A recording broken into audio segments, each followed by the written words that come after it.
Thank you for tuning into the GSMC Soccer Podcast, brought to you by the GSMC Sports Network. We have a great show for you today. We will be covering what's behind Manchester United's meltdown, Bayern Leverkusen extending their win streak to 48 games, Real Madrid officially winning La Liga, and David Moyes' West Ham departure and Chelsea resurgence. Make sure you stick around for later in the show where I'll be giving you my take on my preview on the Borussia Dortmund PSG game. Before we start, I would like to ask that you like and follow the show. Also, we get a number of questions from viewers that come in during the show. So to ensure that your question puts read on the air, I ask that you use the tips and donation link at GSMCPodcast.net. The questions. This puts your questions at the top of the list so that I see it, and it also really helps grow the show. So again, the link is GSMCPodcast.net. What is behind Manchester United's meltdown to this season? To this date, they have currently dropped down now to 8th in the Premier League. They dropped down below Chelsea. They have dropped below Chelsea. They have 54 points. They are on a -3 goal differential, with Chelsea being at an 11 goal differential with their 2 5-0 wins in the past week or so.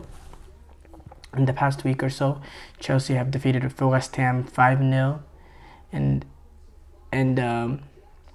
they defeated Everton 6-0 in April 15th. You know, there was a 5-0 loss to Arsenal smacked in the middle of it, but it's been overall a decent run for Chelsea, who now get back in 7th place.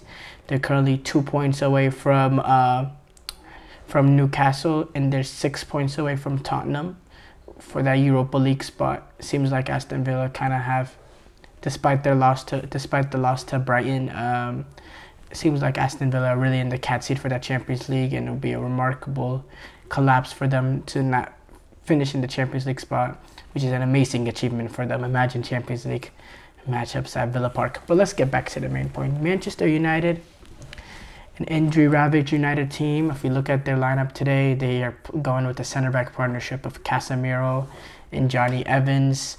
Johnny Evans that was clearly injured.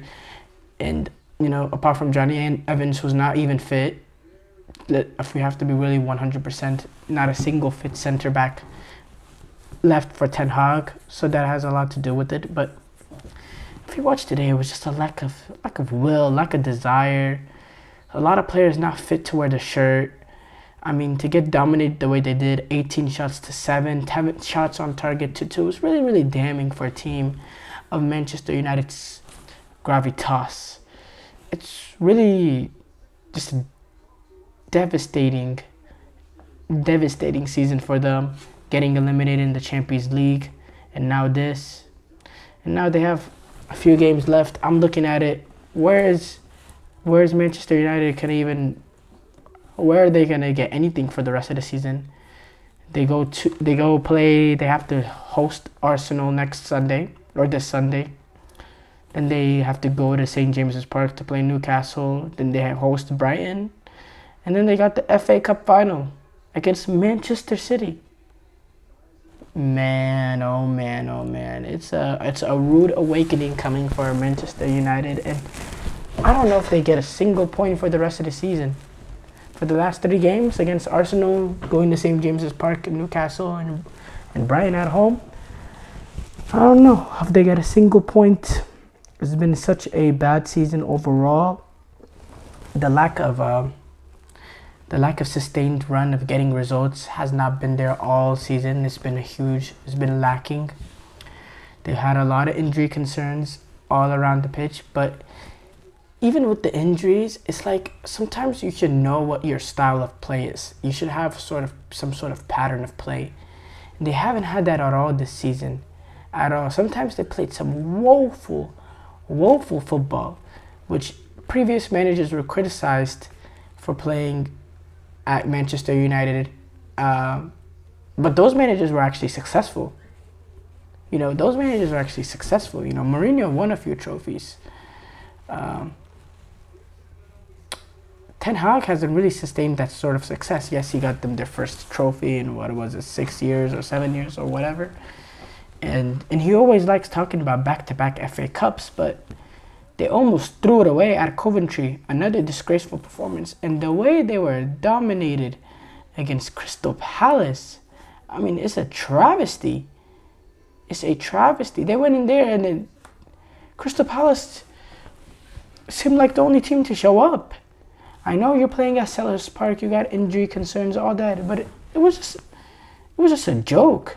Michael Olise, he was phenomenal throughout the entire game. Had a few goals, some of which I think Onana should have done better. Onana should have done better in at least two of those goals.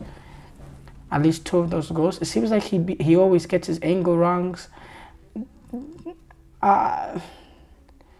I think Onana is definitely not the answer. I think as a shot stopper, he's very mediocre, and he's not to the caliber of Manchester United. I think there's been a lot of goals that United conceded that you could say Onana has to do much better, that you can question Onana on. I think Casemiro today was an absolute disgrace. I mean, he looks like he's going through the motions, almost. And I don't know if it's the fact that if he just is not up to the standard at Manchester United nowadays in his career, if he's just too old, or just a blimp. I don't know, but he's not up to that standard no more. He's turning the ball, he's giving the ball away in horrible areas of the pitch. He's not looking comfortable on the ball. He's chipping penalties on the first penalty kick of the game, kicking it straight to the goalkeeper. Just kind of look like he don't care anymore.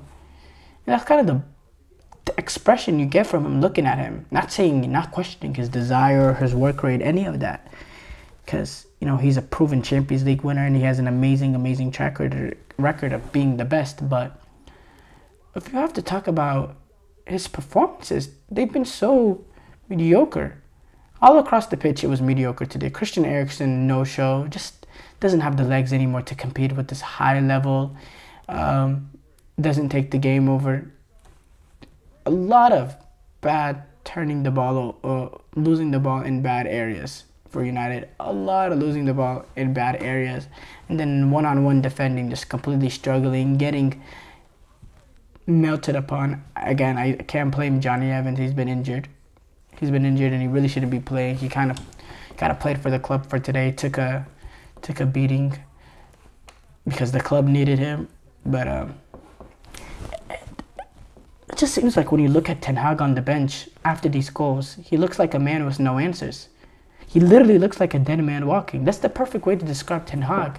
He looks like a dead man walking.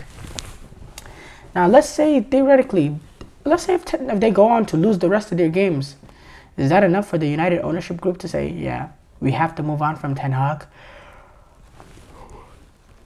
I'm very interested to see what exactly has to happen for the rest of the season. I saw Michael Owen saying, just sack him now, have new energy for the rest of the season. No top 4 race happening, none of that. So might as well just sack him now. But I don't think that's really the answer. I don't think an interim manager coming in gives you a better chance to win against Manchester City in the FA Cup final, which really that's what their season comes down to. Even if you ask United fans, will their season be success if they win that trophy? No, but at the end of the day, that is what their season comes down to. I think having a manager come in, an interim manager, I don't know, maybe new manager, swing, could help you out. But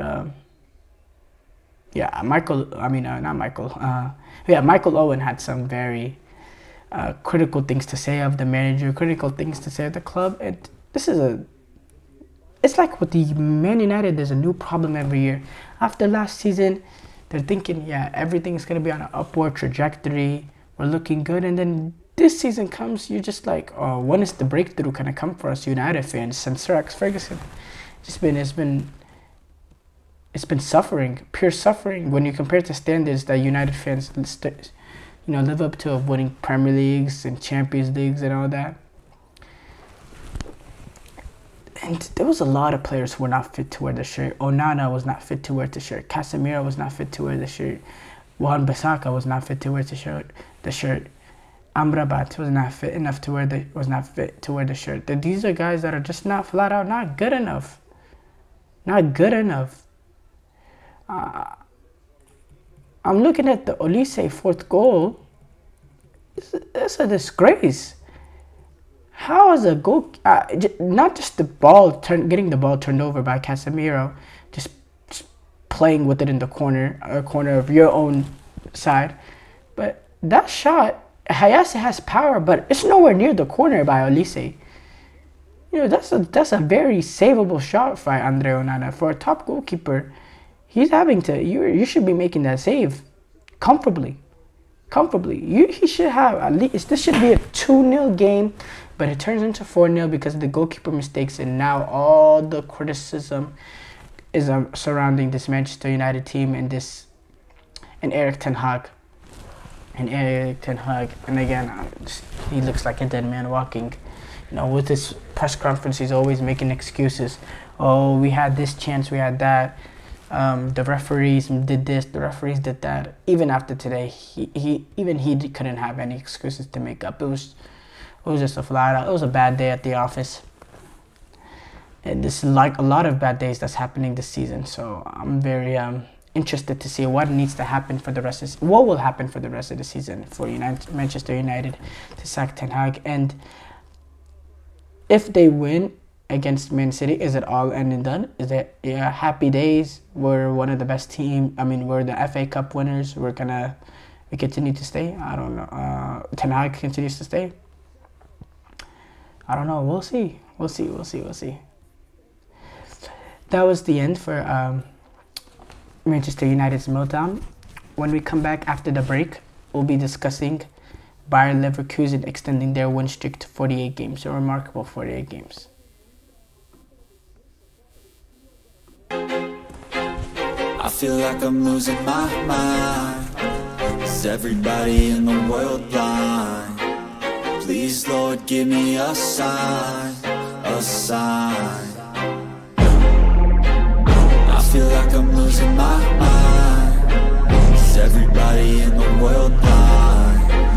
Please, Lord, give me a sign, a sign. I wanna be the greatest. Everybody on the fake shit. I look around and feel like everybody is the fakest. I make this every day and I'm impatient, hoping one day I blow up from the basement. Statement, the top is so vacant. I don't hear shit that I think is amazing. Waiting for my day when I'm playing sold out shows for 1,000 faces. Hey, give me that crown, get in my way and to be put down. It ain't your place, all this my town. If I want that shit, then I'll get it right now. I'm losing it, the noose it fits. I'm losing shit, a stupid myth. You choose to live or choose to dip. You choose to fight or lose your grip and lose a gift. I feel like I'm losing my mind. Is everybody in the world blind? Please, Lord, give me a sign, a sign. I feel like I'm losing my mind. Is everybody in the world blind? We will move on to the next segment. Before we start off the segment, though, I'd like to ask that you like and follow the show. We get a number of questions from viewers that come in during the show, so please, so that your questions get read on the air, please use the tips and donation link at the GSMCpodcast.net with your questions. This puts your questions at the top of the list so that I see it, and also really helps grow the show. Bayern Leverkusen have extended their win streak to 48 games. Unbelievable achievement for a Bayern Leverkusen team that are now comfortably won La Liga. They're 15 points clear at the top of the table. They're 26 wins, 6 draws, with only 2 games to go against Bochum and Augsburg, who are in inferior opposition to Leverkusen. But you know, obviously, you know, everyone is inferior opposition to Leverkusen. They just had a phenomenal season. 84 points. Bayern second with 69. I'll say this. This year, Bayern's team was good enough to win La Liga last season. La Liga was good enough to win the Bundesliga last season. It's just that but the rising of Leverkusen is the reason why this Bayern team with Harry Kane has not, because this Bayern Harry Kane team, they're not much worse than the team last season when you look at it from a Bundesliga statistics point of view. 69 points this season through 32 games. Yeah, 32 games, 69 points. They finished last season with 71 points, and you know, theoretically they could still get up to 75 points this season, which was more than what they had last year. But last year, the main contender Dortmund only finished 71 points. They won on goal differential, 15 goal differential. This season, Bayern Leverkusen, they just completely dominated the league. 84 points, 26 wins, 6 draws. Under Xabi Alonso, they play great football. And I'd say the development under Xabi Alonso has been great. The two fullbacks, two of the best fullbacks in the world, they really developed this season. Fernbach and Grimaldo, amazing players who've had amazing years, putting up ridiculous numbers of assists from left back and right back position. I believe the most combined fullback assists in one season throughout the entire world. Just Florian Wirtz, one of the best young players in the world. He's going to be in that Germany starting 11 at this upcoming Euros. Alex Grimaldo going to battle for a spot with Spain, and Jeremy Frimpong, who's going to also battle for a spot in Netherlands. Yes, he has been amazing, but Dumfries, he's kind of been like everything for Netherlands with that right side attack as that right wing back. He's kind of been everything for them, but it's really hard to say Frimpong should not be starting. That's a very difficult decision to make if you're the Dutch manager. Ronald Koeman. So I don't know exactly how to describe this Bayern Leverkusen team, the level of consistency throughout the entire season. They're going to be in the battle for the treble. They still have the second leg to play in the Europa League against Roma, up 2-0, but they have the DFL Pokal final against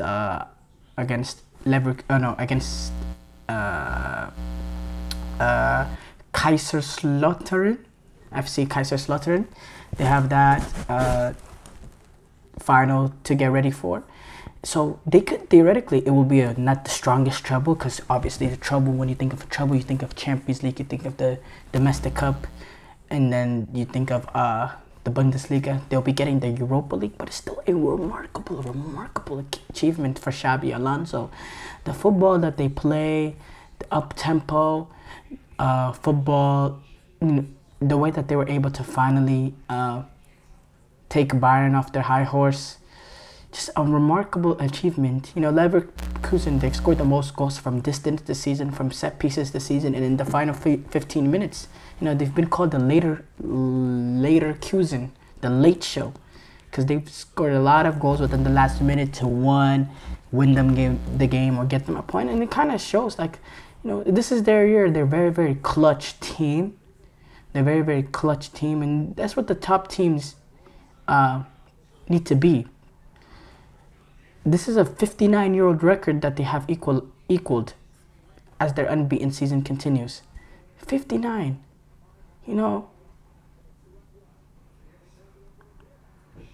This is unbelievable. I mean, I'm at a loss of words of how amazing this means. This win means that Leverkusen has equaled the record for the longest unbeaten run across all top-level matches since the introduction of European competition. It's phenomenal. 48 games, not a single loss. This Bundesliga is their first title in a 119-year history of Leverkusen. Bayern Munich has won 11 straight finals, and they've reached the German Cup final. And also they've reached the German Cup final and held a 2-0 advantage into the Europa League second leg. It's just, when you look at it, you're thinking, will this go down as one of the greatest seasons of all time? What if they finish the rest of the season undefeated? What if they finish the rest of the season undefeated? Remarkable.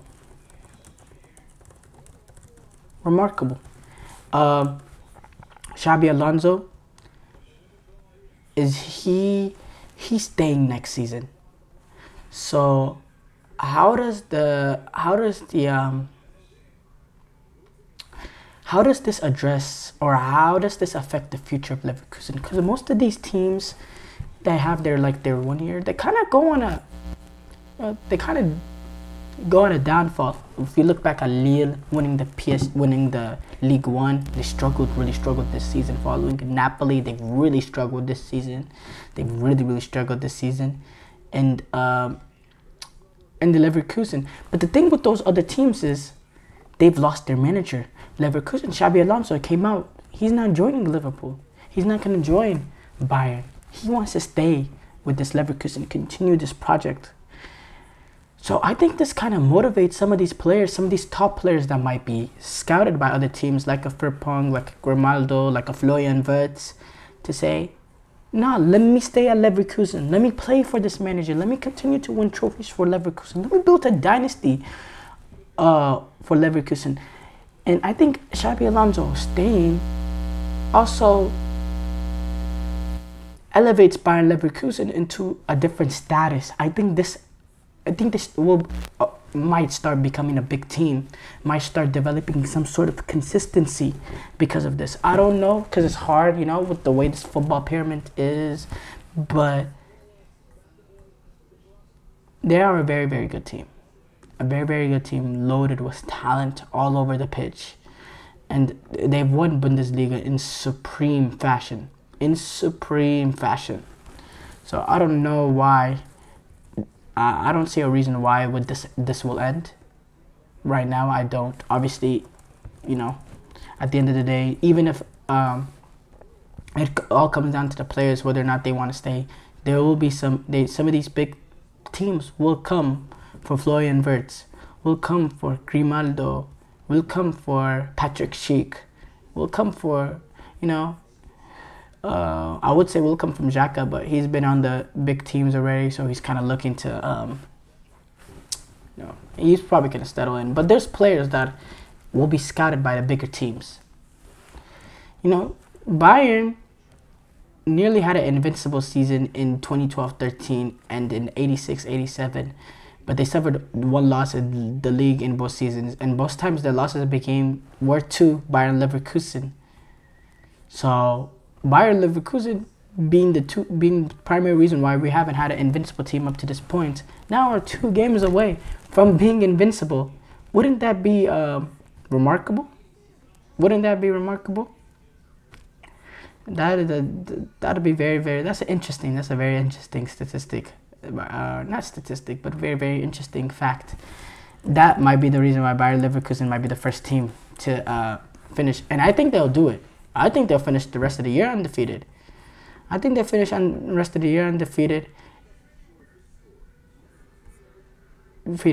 I'm surprised that they weren't able to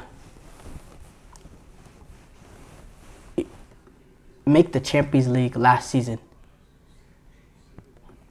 so that they weren't in this predicament where they were fighting for Europa League. You would think that there would be a steady rise, but it was a very quick fire rise. And I'd have to say, I don't know much about what happened to my Bayern Leverkusen last season. I don't know why. I do know they are in Europa League this season. But the way that they quickly improved from a Europa League side to a team that ran away with the Bundesliga is it's a very shocking thing to see.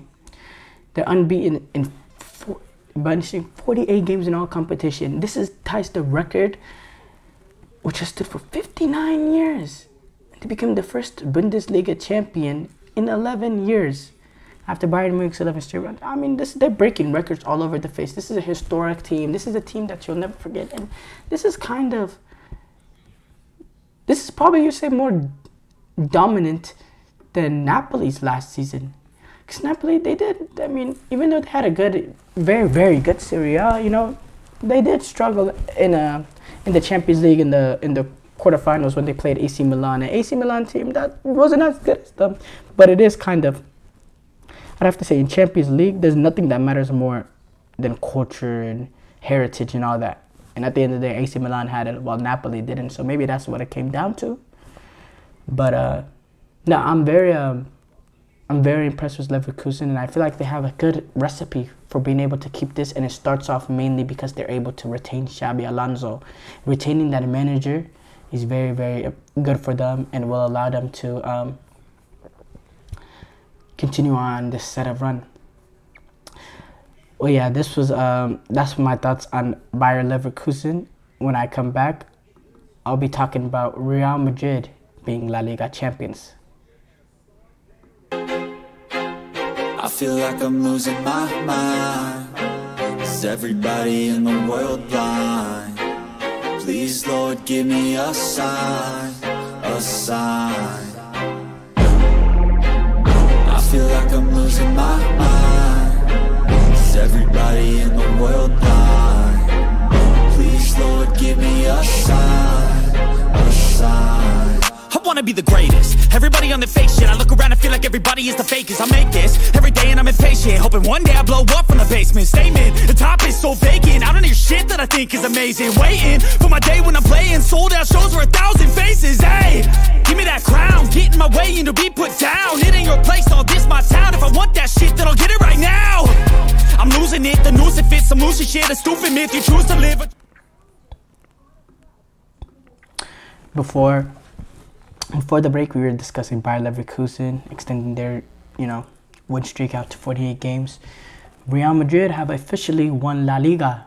So, bravo to Real Madrid. They are the La Liga champions. It was kind of inevitable. We've known this for throughout the entire season, basically.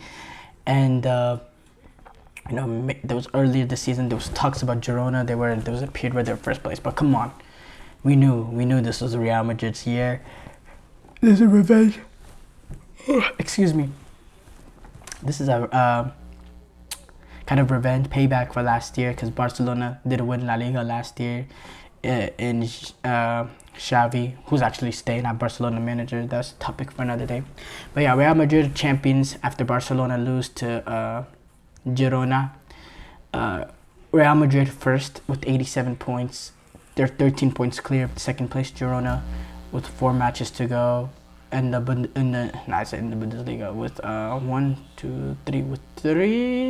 4 matches to go in La Liga, and obviously it's good for them clinching La Liga this early. They have the rest of the Champions League left for them. They have a very, very important game against Bayern Munich at the Bernabeu on Wednesday. Yeah, I was correct the first time I said it. On Wednesday, a very, very important game at the Bernabeu, going up against Real Madrid, going up against Bayern Munich, going up against the likes of Joshua Kimmich, Thomas Müller, Leroy Sané, Serge Gnabry, a lot of quality. So it was important for them to rest. That's the most important. It's important for them. They're able to, cruise through the rest of the season and get ready for the second semifinal and potentially the final, if that comes, hopefully for them. I think Real Madrid were very professional. The way that they got it done throughout the season, it was very, very professional. They went into the season not having a striker. They didn't have a striker going into the season, They signed Joselu, which is kind of like, just a presence in there. They brought Brahim Diaz, who kind of gave them the flexibility if they needed to. They were able to switch to having Brahim Diaz up top against Bayern in that first leg whenever things were a little bit stagnant. It's just a guy that goes in, gives you flexibility. Bellingham kind of played in the false 9 role. He was able to take on a lot of, especially earlier this season, take the load on for the goal scoring for this Real Madrid by making those late runs into the box, And speaking of Bellingham, after he won La Liga, he said, quote unquote, This club is the highest you can aspire into in football, and not that's what it is at the end of the day. That's what Real Madrid is. That's the culture, you know. They're not gonna. The gap between Real Madrid and Bayern is not wide, or Barcelona is not wide enough that both of them are gonna, that one of them are that Barcelona is gonna win back-to-back Champions League. It just didn't seem like Real Madrid were gonna allow that to happen.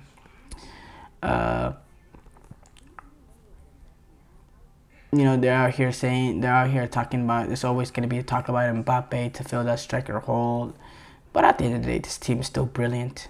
Just absolutely brilliant. They have a good mix of experience with some Toni Kroos, Luka Modric, Carlo Ancelotti has done it at the highest level, and who continues to do it at Real Madrid. And then they got the youngsters, they got the Tchouaménis, the Camavingas, the Bellinghams. So also very seasoned professionals, very, very professional in just the manner of how they behave, in the manner of how they play, but they're also young, and they also lack experience. But that's matched by the guys that they have. They got plenty. They got everybody in there has won a Champions League. Even the new guys, even the guys that didn't win a Champions League under them, like Antonio Rudiger, he won one with Chelsea before. So all their guys are like, they're all seasoned pros. There's a lot of experience in there to help the young guys, to help this kind of revamp of this team. For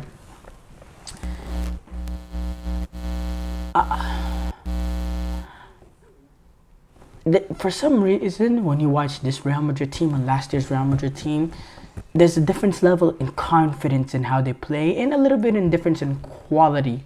They're very, very more tactically astute, more willing to open up, especially at the Bernabeu, that they weren't really willing to do last year or the season before, which I want to really point. I can't really point at the reason why, because it's not as easy to say, oh, Benzema in this team is new and Benzema that. It's not about not Benzema, Bellingham being in this team and Bellingham not being in the last year. That's not Bellingham is a brilliant player, don't get me wrong, very, very talented. Even though, hot take, I will take Jamal Musiala over him. But there's no denying Bellingham's talent. But he's not the reason for the shift. I want to know, what is the reason for the shift? What is the reason in difference in quality? Because it looks very, very different. That last year's Real Madrid team, they were kind of like, let's just stay in it. The confidence wasn't really there. You could tell whenever they went up to Manchester City. Look at the difference in performances. Obviously, they had to suffer this when they went to Etihad this year. Don't get me wrong, took it to penalties after suffering a lot of shots. But it just seemed like they were much more confident in transition, much more confident in their quality, and they weren't scared to go out Manchester City. And they were very, very strong defensively. They didn't really have that last season. They didn't. I want to know what is the big difference between this season and last season. Because if you look, they didn't get a crazy amount of transfers. They didn't get that big. They got Jude Bellingham, which is a brilliant player. But is he at that level? Is he at that level? I wouldn't say so. I don't think. I think he's a very, very good player, but he shouldn't be someone that shifts them from here to here.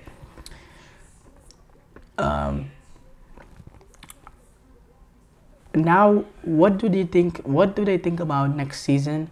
How can they improve this team to next season? Obviously, Mbappe being available, that's just the obvious thing. Mbappe being available, it's been kind of written the stars for a while. I'm surprised it hasn't been announced yet, which kind of makes me weary whether or not this is happening. I'm confused on that. But Mbappe, he gives this Real Madrid team a goal scorer, someone that gives them flexibility, that can play on the wing, that can play as a striker, So he'll be good. But at the end of the day, after signing Mbappe, it kind of raises questions. Can you employ Mbappe, Vinicius, and Rodrigo? Like, they all kind of three similar sort of players. And they're all very, very talented and all too good to be on the bench, in my opinion. Obviously, Rodrigo has his days where he can be sometimes frustrating a little bit, but he's still a very, very good player. What do you do with Vinicius and Rodrigo? Is Mbappe coming in, maybe one coming out, Does that open up a chance for one of these other top teams to get one of these guys? I don't know. I have no idea about that. It's just it's a very interesting conversation, a nuance of conversation that we need to have. Real Madrid did finish the season 27 wins, 6 draws, and they have 1 loss with 4 games to go. So having 1 loss this season,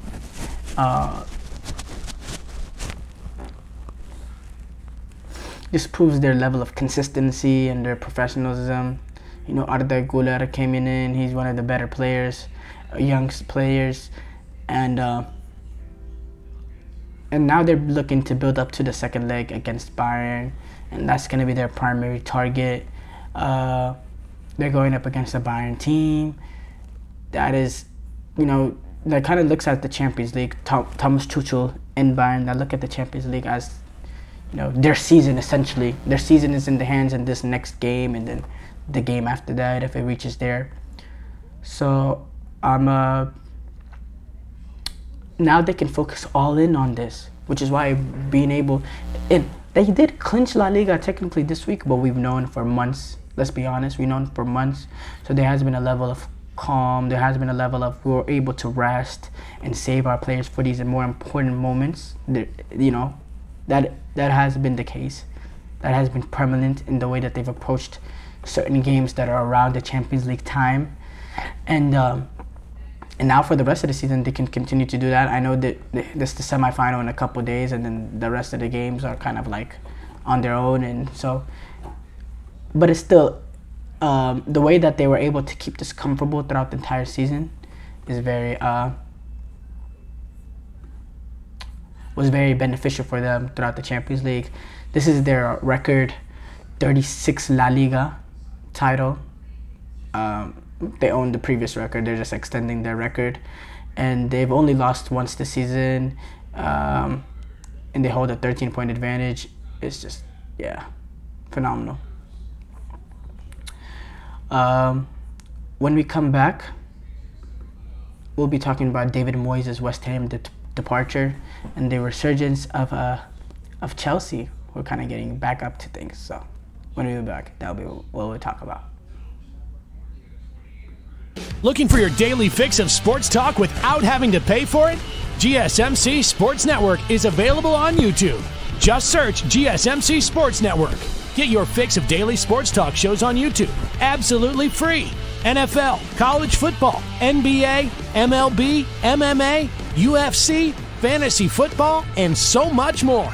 GSMC Sports Network has shows running all day long, with new sports shows starting every 2 hours. Just like on your favorite cable sports channel, except GSMC Sports Network is absolutely free. Just search GSMC Sports Network on YouTube to catch one of your new favorite shows, like the GSMC College Football Podcast, Chip Shot Football Podcast, Hoops and Heels Women's Sports Podcast, GSMC Basketball Podcast, and so many more. Check it out for yourself. GSMC Sports Network, now available on YouTube absolutely free. Search GSMC Sports Network on YouTube right now.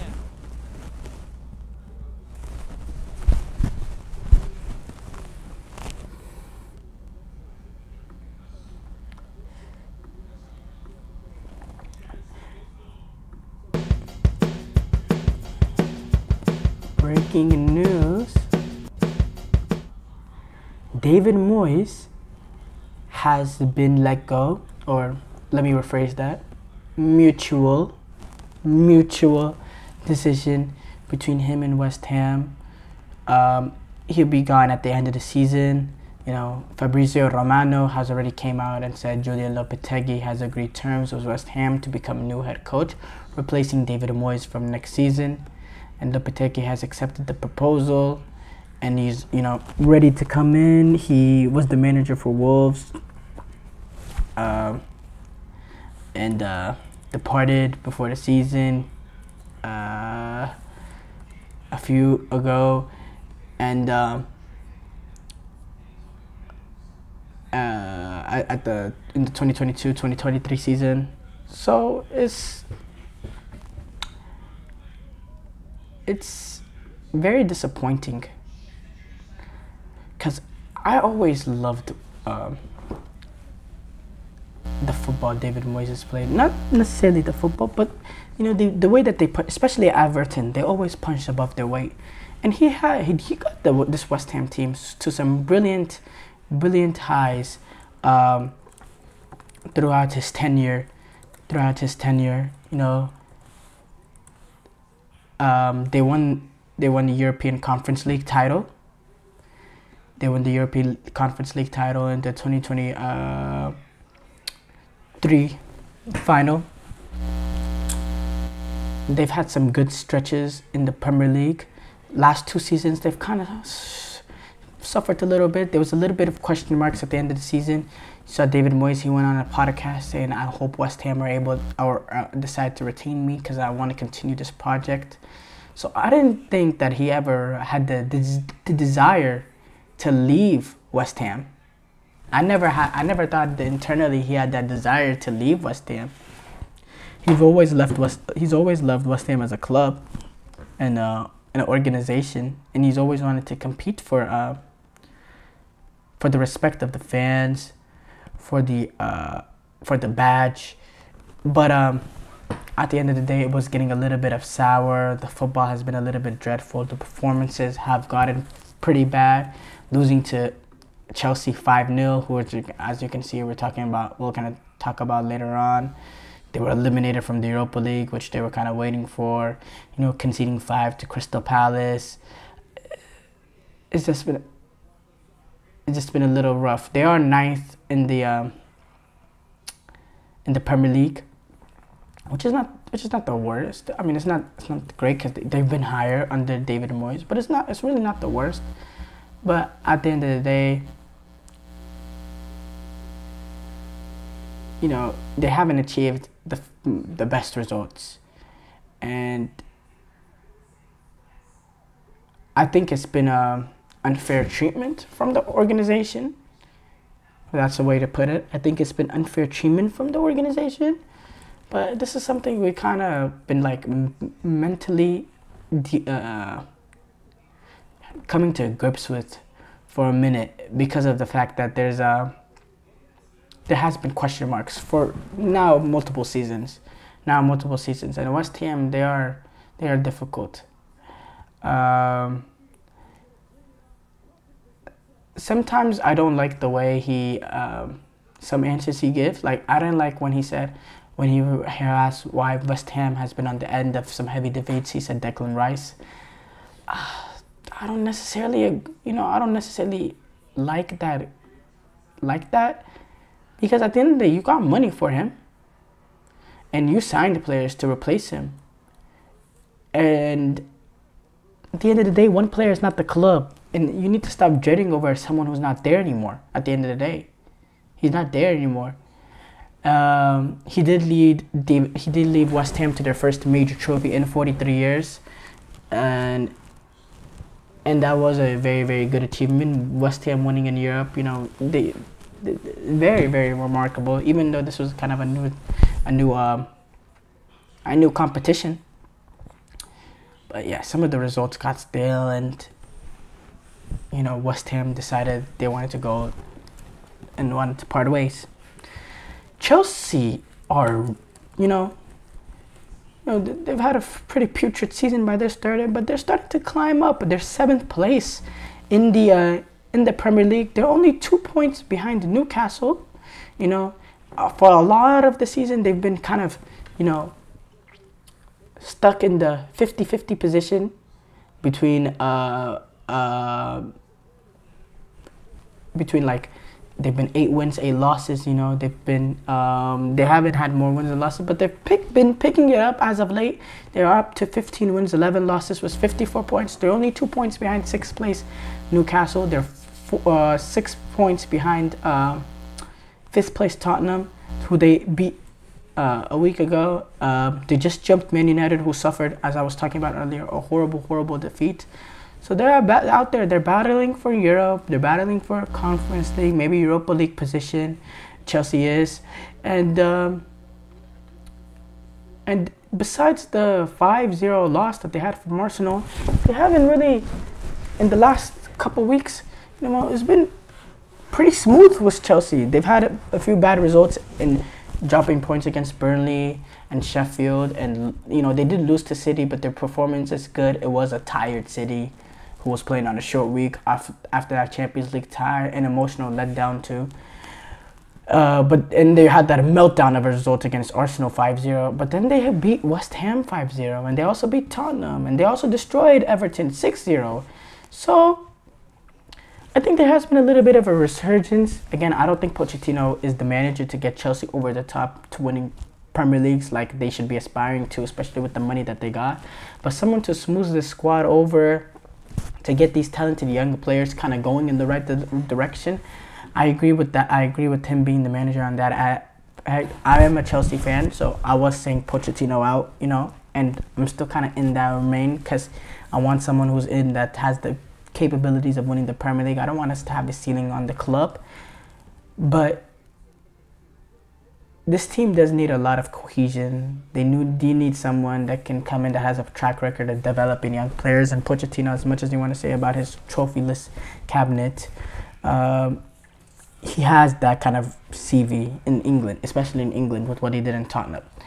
So I think now whenever you see the players that they bought, with another year in development, I think the expectation for next season gotta be secure Champions League football in any way. Now, if you can qualify for the Europa League somehow, unlikely, but if you can qualify for the Europa League through that, or you gotta finish top 4 of your Chelsea Football Club, that has to be the objective.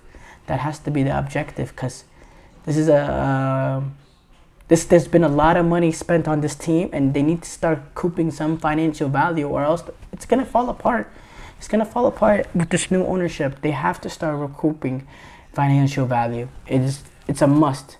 It's a must because financially, they give up a lot of deals, a lot of 8-year deals and all that. Spent a lot of money, have a high net spend, and for you to, combat those charges to be clean from FFPs, you still got to generate the money. And when you're not making Europe, whenever you're having these bad seasons of finishing in the bottom 10, or this season not finishing in the Champions League, which honestly I thought it was going to be another season of not finishing in the top 10. So the fact that I could say it's just not being in the Champions League is kind of good. You know what I mean? But as I was saying to the main point, that's the standard. They gotta start bottom for top 4 to protect us financially. If you look at the team of the weekend from this past weekend, 5 of the players came from Chelsea players: Nicholas Jackson, Gallagher, Madueke, Chalobah, Silva.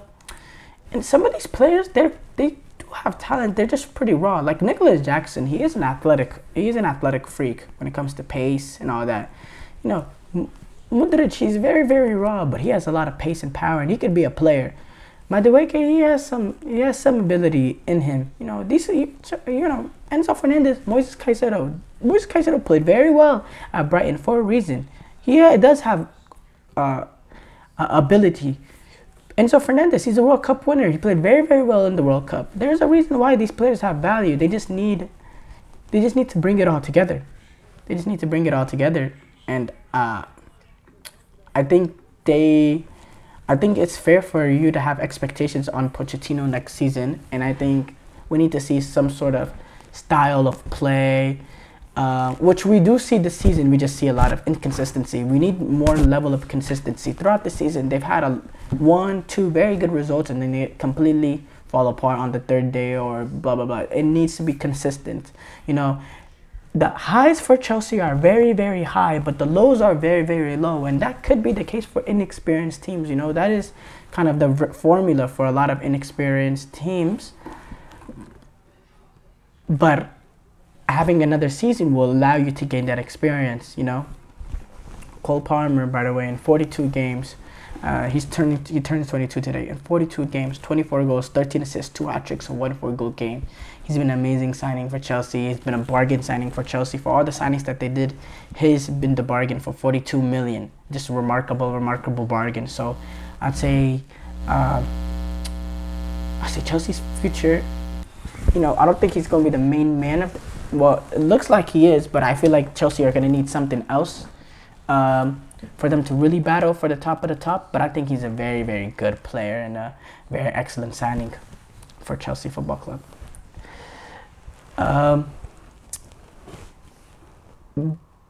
This is the end of the segment.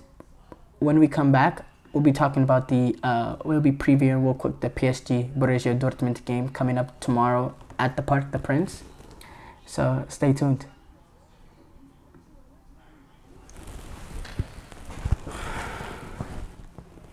For the best and latest podcasts available anywhere, go to the podcast app on your cell phone and type in GSMC to access free content-rich podcasts on health and wellness, book reviews, sports, entertainment, relationships, social media, movies, technology, finance, and even weird news. Subscribe and download the GSMC Podcast Network's family of shows, available everywhere podcasts are found.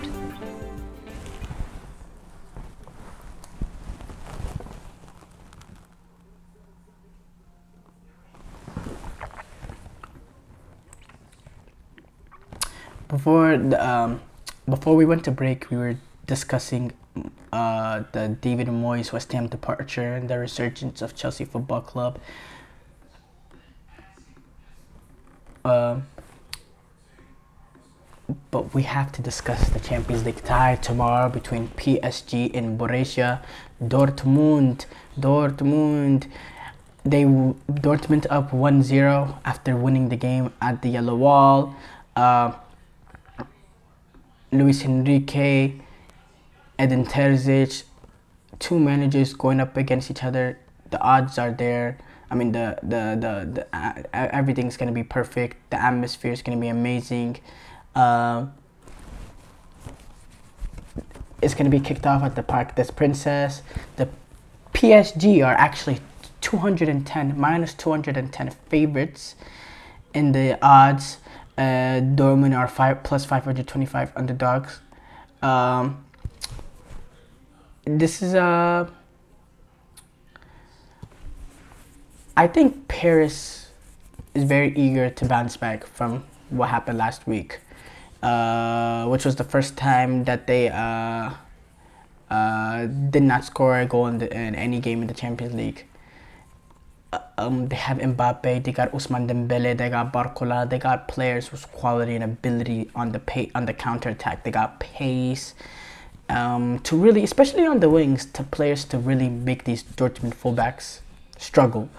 We didn't really see much of that in Leg 1, primarily because Borussia Dortmund also had the ball and also had opportunities. But I think the key to this game is who was able to control the midfield. There is this game has a lot of quality in transition, but the midfield is very, very important. Emre Can, he's going to have to be crucial, just keeping that structure and validity in front of the back line, protecting that back line, and being able to sustain pressure by getting on the ball and, you know, being very comfortable, slowing down the game when he needs to, speeding it up and getting it to Sancho and all that when he needs to. He's going to have to be very, very important, especially when you're on this kind of atmosphere on the road. He has the experience. Marco Reus was going to be on the bench more likely than not, and Matt Hummels, they are the experienced guys, so he really has to slow it down and tell his players, we're going to slow down the tempo here. Okay, we're going to speed it up here because we can get them on the counter. And he has to, defensively, has to be protecting his center backs, has to be protecting his weaker fullbacks, going up against the pace, covering up holes that his fullbacks might leave, going up in attack, all that. He's going to have to be very, very important. Mbappe's going to have his special moment. His special moment, he has to be the reason why PSG are going to the Champions League final. He has to have a special moment. This is potentially his final year at PSG. Being the manager at PSG, being the best player at PSG, being their talisman. So he's going to have to show up and show out. I'm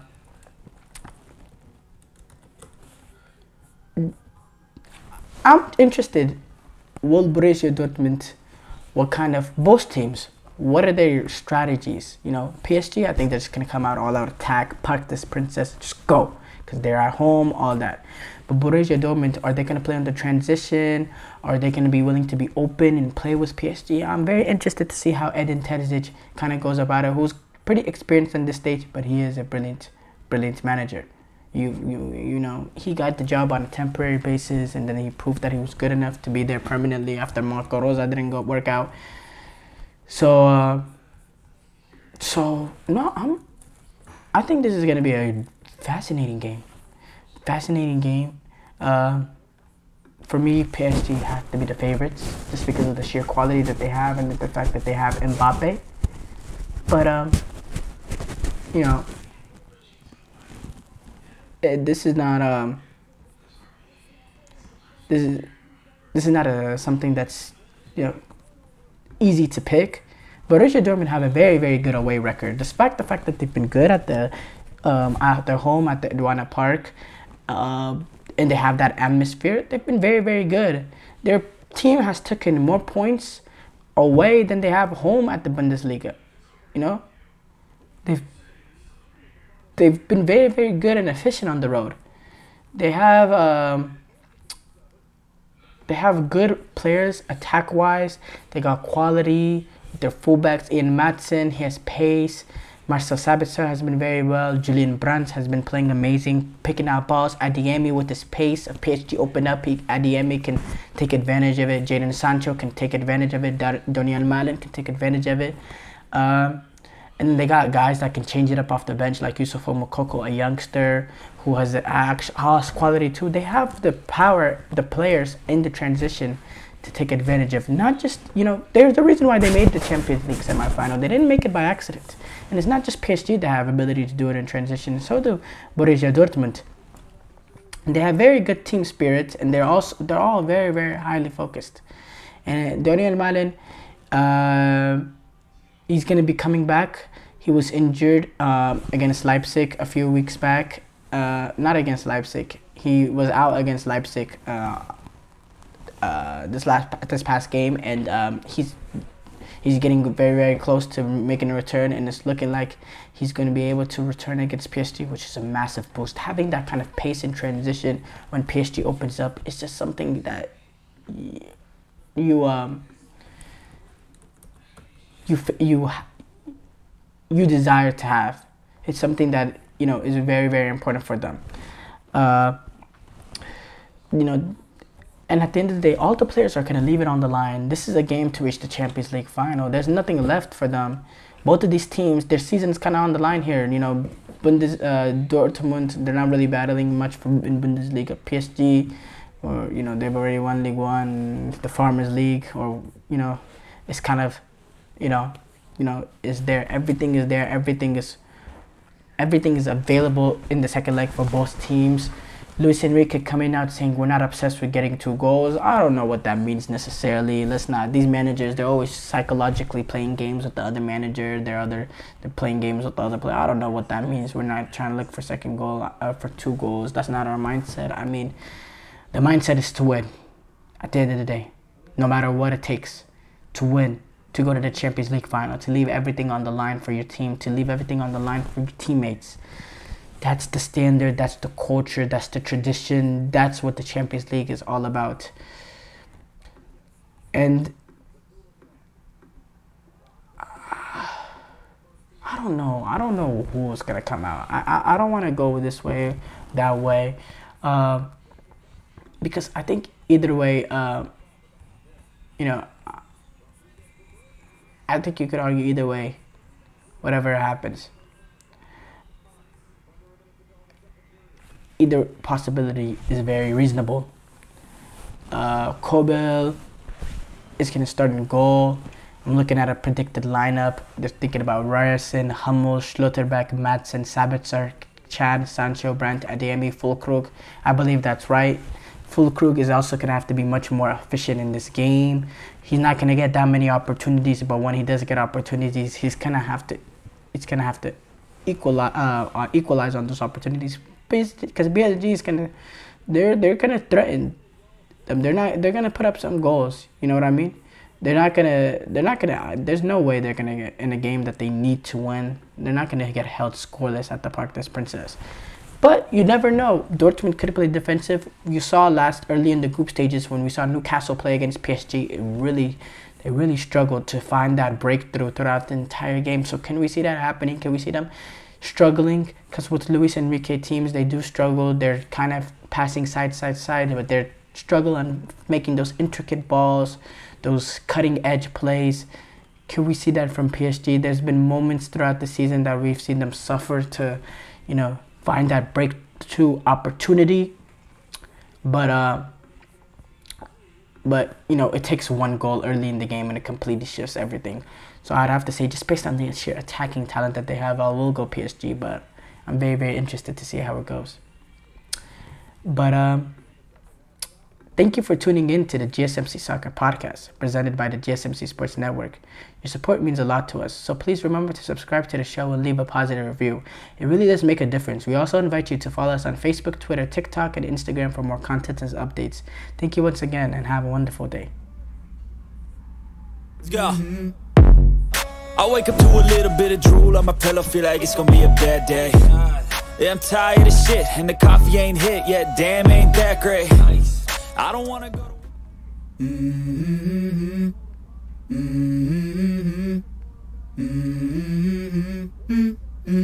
Let's go. I wake up to a little bit of drool on my pillow, feel like it's gonna be a bad day. Yeah, I'm tired of shit, and the coffee ain't hit yet, damn, ain't that great. I don't wanna go